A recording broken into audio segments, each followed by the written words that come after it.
Yeah. So here's the thing. The Confederate flag makes no sense to me whatsoever. I don't live in not in 2015. Yeah, I don't live in South Carolina, and South Carolinians should make the decision themselves. This is for them to decide. But if I were living there, I would vote against it. I mean, yeah, it doesn't. It was a symbol of. It's a symbol. Division. You don't even need to say that. Division of not black and white. The country. The country. It's a flag of another country. Right. Why are you flying that? Are you proud that you were another country at some point? Well, they are. Yeah, they are. But they shouldn't be. Do you want to go back to that? No. Because that's what it's a symbol of. I mean, forget the racist element of it, if there is one. And there is. I believe there is. No, if you look at the Constitution of the Confederacy, there's no ifs, ands, or buts. You had to be a slave state to join the Confederacy. Yeah, it was not about states' rights, because you didn't have a right as a state in the Confederacy to go against slavery. Right. So it's kind of significant. Yeah, there's no state rights there. That's not about states' rights. So forget that aspect of it and just think of the division of the unity of the nation as a whole. Why in 2015 would you want to say, yeah, we're a separate nation from the United States? This isn't a legacy. This is a legacy of rebellion against the United States that had everything to do with slavery. Because of the Constitution, the Confederate Constitution, it clearly states it wasn't about states' rights. You had to be a a slave-owning state to be able to be accepted into this Confederacy. So it wasn't about states' rights. It was about slavery. And that was a rebel that was put down. We have healed since then, and it was only brought back as a symbol against the civil rights movement. It's a thing of the past.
Well, hello YouTube.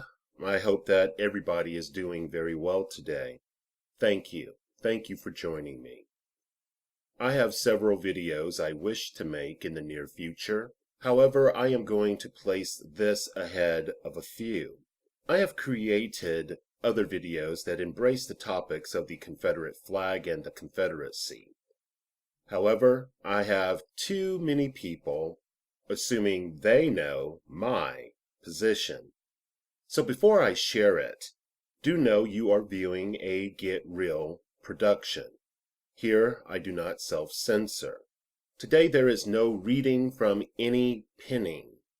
Here you are responsible for your self-management. Emotional triggers that may be pushed is not my concern. I will not refer to my audience for judgment, nor do I seek personal validation from any of you. I am more than willing to treat you with courteous regard, but have no issue showing you the virtual door. So, if you are feeling overly emotional and select to retire your cerebrum, then I advise you waste not my time. It would be foolish to ignore how much of our national purpose and our embedded philosophy of power are encapsulated in everyday symbols. These symbols clearly tell us what is represented. If you look at the platform that provides prominence to our president during the State of the Union address, you will see fasces. It is a bundle of rods containing an axe with the blade protruding. Once upon a time in Rome, these were carried on the shoulders by lictors, Lictors. These were Roman civil servants, assigned with attending and guarding the magistrates of the Roman Republic and Empire. So, they carried these before important Roman magistrates as a symbol of their power. This is something all Americans should protest, no matter if you like this country or not. It reminds you of your place. These symbols are at the forefront of every official act that every Congress takes. Think on this. Think on this. Once a symbol is displayed, it tells you what is valued, what is within the hearts of men. You can remove the symbol, but its essence thrives. This said, it is every person's right to think as they desire. It is not a right for them to impose their beliefs on others. Symbols, like weeds, show you what cannot be eradicated from their native land. More specifically, what cannot be terminated from the mind of the dweller. If pulled, like weeds, they will grow again. The only way a weed can be eradicated is by pulling out the root system intact and removing all seeds. This is how we completely remove the weed from the landscape. Do you understand? You can say all day long this flag is part of someone else's heritage. It may be a part of your heritage. That is, if you covet it. Okay, great. You value legalized terrorism, exploitation, and torture of humans. Bravo. No matter if you see blacks as subhuman or not. Basically, this is the root system of this flag, the Confederate flag. Values thrive even when inconvenient. People have a right to privately display their Confederate flag or to publicly wear it upon their person, therefore publicly displaying it or having it on their car, etc. You get the gist of what I am attempting to communicate.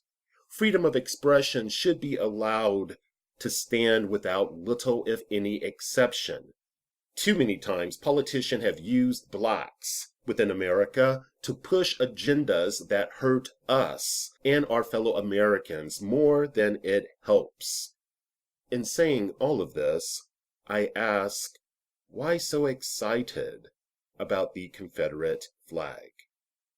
Is it not strange that after years of emotionally jam-packed debate, that all it took was the death of 9 individuals to encourage political opportunist who comprehends the worth of a good photo op to remove a flag that long stood, to remove a supposed symbol of valor that whimpers, "The South shall rise again." This action is merely a pandering to reactionary forces. This is nothing more than a diversion, a sleight of hand. A sleight of hand to redirect your attention from the events which have been occurring, events you should be paying close attention to, events like police brutality, the fast tracking of trade agreements, etc. This is nothing more than a boiling of racial animus to produce a protective covering for those who truly mean most of us harm. Fuck, fuck, fuck, fuck, fuck, fuck the Confederate flag. I would gladly take a piss upon it. However, I say the American flag is figuratively saturated with the blood of men and women who fought war after war after war, whose bodies broke under the war machine. War does nothing for a nation but put it into debt, warp its culture, breed in the minds of the losers the seeds of future antagonisms, antagonisms which, once again, someone will exploit to conduct another war. War psychologically destroys the humanity of its participants, and it allows the killing of its own. The American flag never stood for the people. Again, the American flag never stood for the people. It stood for white male landowners and slave masters. And before you get your panties in a twist, the white, straight male that I may be speaking to, listen up. This is not an attack upon you. This is not some sort of anti-white rhetoric. This is just the truth. I do not have to address cultural mythologies and narratives that in turn charge sentiments, which was indeed part of all of our indoctrination. This flag, this American flag, no matter our attachments, supports nuclear weapons, supports military bases, air and naval power, supports various alphabet agencies, special forces, militaristic brute force via torture and kidnapping, supports arm trades, the trading of arms to both enemies and friends alike, and in many cases, arms that are used against Americans. For they do not care if you die while you fatten their wallets, while you support the war machine. This American flag also supports drones. So, though I can clearly discern what I would like the American flag to stand for versus what it actually represents, I refuse to run from actuality. This said, it stands. And it should stand, because it is not all about me. Others have a right to believe as they wish. To me, the reality of this screams the tool of liberty, which dictates that our so-called just government derives its authority not from the consent of the governed, but in part its determination if another is capable of self-government. The Confederate flag presence on the State House grounds is a testament to Black people everywhere. It should teach you something. It should have taught you something long ago. It should stand. as a visual reminder of what the powerful in this country value. This should also teach white people something. This should also teach brown people, red people something, Asian people, so-called yellow people something. Anyone who is an American, it should teach you that you are expendable. It may be blacks today, but it will be your ass tomorrow. Until which time the majority of the American people decide to no longer morally endorse the reality and to bring what was thought to be, what was indoctrinated in our minds to be, to fruition. However, I do hope that the Confederate flag, that is removed due to a 2/3 legitimate vote from the State General Assembly. Yes, indeed, I do hope, no matter how instructive its presence, its remaining presence, can be in the eyes of those who want to see, in the eyes of those who are open. As I stated in former videos, morality cannot be legislated. This blue St. Andrew's cross, trimmed in white with 13 white stars on a red background, should be treated with contempt on state grounds, but tolerated in private settings. There is nothing noble about this flag.